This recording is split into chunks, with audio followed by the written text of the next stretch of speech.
This video is based on the 12 principles of animation as described by Frank Thomas and Ollie Johnston. Alright, the second principle of animation is called anticipation. This is when a character prepares for an action to give the audience a clue as to what is happening next, as well as to make the action appear more realistic. One example is when a character is about to jump. Before leaping into the air, he has to prepare for the action by crouching down to build energy. It's like a spring that coils up before releasing. Look at this character jumping without any anticipation.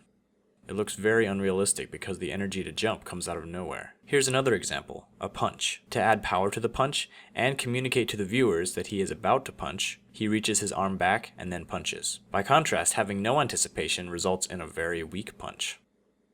You'll see this in a lot of cartoons. Before running, a character will wind up before taking off. In the previous video about squash and stretch, this face actually uses anticipation as well. Instead of immediately stretching up, the face squashes first to anticipate the stretch and give it more power. Anticipation helps communicate actions to the audience by preparing them for the next action. This can happen in many ways. If a character is about to take something out of their pocket, they make their hand very visible and up in the air before going into the pocket. Otherwise, the audience might miss it and wonder how they got that object in the first place. The most important thing is that the viewer notices the hand and the pocket, so the character cannot be performing any competing actions.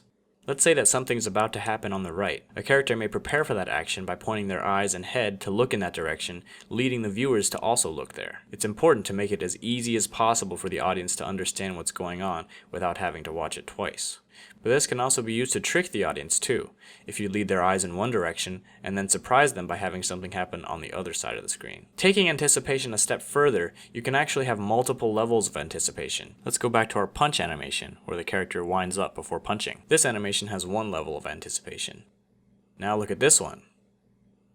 The character is actually winding up for his wind up by going forward, then winding up, and then before punching, he throws his other arm back to further anticipate the punch. This punch is very complex. It's actually similar to what a baseball pitcher does when he's getting ready to throw the ball. Alright, that's all I've got for anticipation. The next principle is called staging.